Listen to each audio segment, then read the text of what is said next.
Hi there, welcome again. Thanks for tuning in. We're at Paris Blockchain Week, the whole week talking with interesting founders and key opinion leaders. And today I have with me Hersi Shima. Hersi Shima, beautiful name. What does it mean? I don't think it means anything. I was born and raised in Albania. And my mom just liked the name, but I don't think it's Albanian by any means. Oh, okay. So, Yeah. and what is it that you do? Sure. So I come from a very TradFi background. I spent about 10 years at BlackRock on their global fixed income business. And then following that, I started to pick up on tokenization, RWAs, and really struck me as the next wave of investment management. That's the next, where all the money is going to be managed in the future, I believe is going to be on-chain. And so I saw that happening, and of course there's a lot of waves. There's a lot of RWA happening. I think that a lot of times it's either maybe not actual financial asset, it's just more of an NFT-like asset.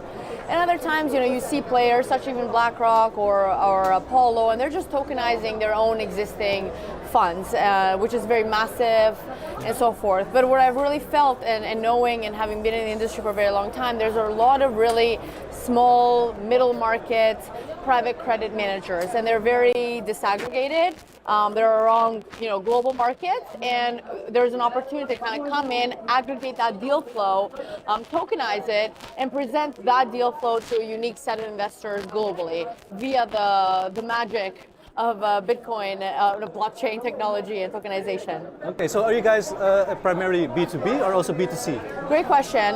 So right now, just due to the regulations and our focus on developed markets, we really are focused on institutional investors only. Yeah. And the reason for that is just much easier to really properly syndicate the deal, to raise that amount of capital, and to ensure compliance with all the regulatory frameworks in EU, in Singapore, UAE, Canada, and the US. And we will always continue to maintain that institutional presence, and that is the goal. Yeah. Have a platform where institutional investors can go in, get accredited, or sign in, get KYC'd, AML'd, and see the deal flow. But our goal and objective is, of course, to properly democratize access to retail investors. And I will say that democratizing or making private markets accessible to retail investors is not anything new.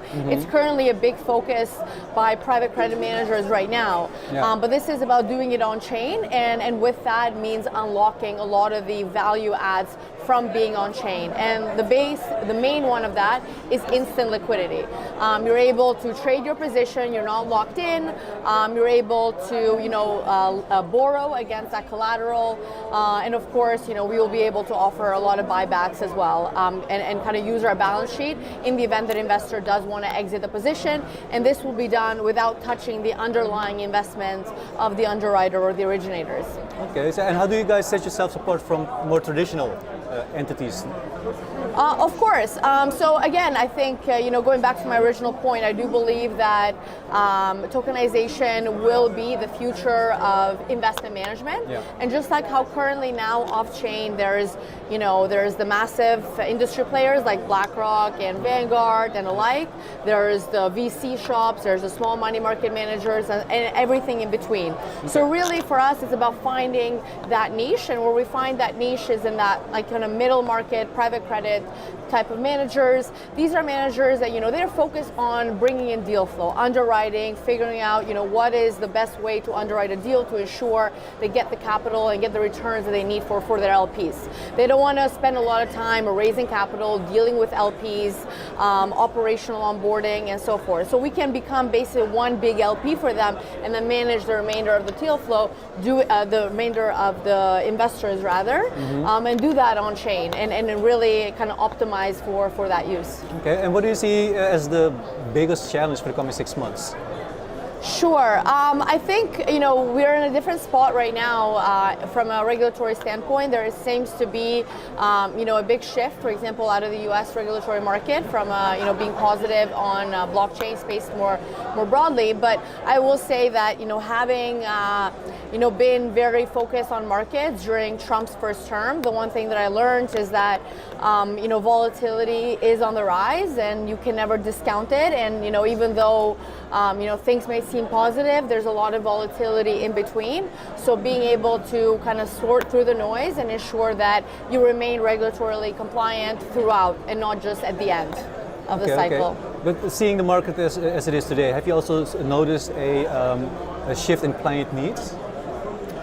Sure. I think having spent time in TradFi, I think in hearing just like my friends and colleagues in the industry, there's a lot of money ready to be invested sometimes. That investors are looking for deal flow, for unique ways to get access to interesting things that may not be able to access to. So I think that really also this tokenization can really provide, because you can kind of step in, see if you're, let's say, a Canadian investor and you're interested in investing in Cyprus real estate, it's hard for you to have the connections and know an underwriter that's doing that. Whereas via the power of blockchain, via the power of our platform, you can log in, you can see, hey, this is very interesting. I am very interested in kind of, getting exposure to that kind of market. So really, I think that, opening up the opportunities for deal flow is really what is needed for a lot of investors. Awesome. So one final question. Yeah. If you would have 60 seconds to pitch Liqvid to the public or to the institutions out there, how would you deliver it? Sure. Liqvid aims to democratize access to private markets, doing so via a omni-chain regulatory compliant platform. It provides end-to-end structure and infrastructure for a lot of investors, and it connects capital allocators to high-quality deal flow. There you go, even less. Wow, you heard it from the girl, the lady herself. If you want to know more about it, just check out BitcoinMagazin.nl. We'll write an article about it as well. And make sure you tune in so you don't miss out on anything interesting. Great. Thank you so much for your time. Thank you.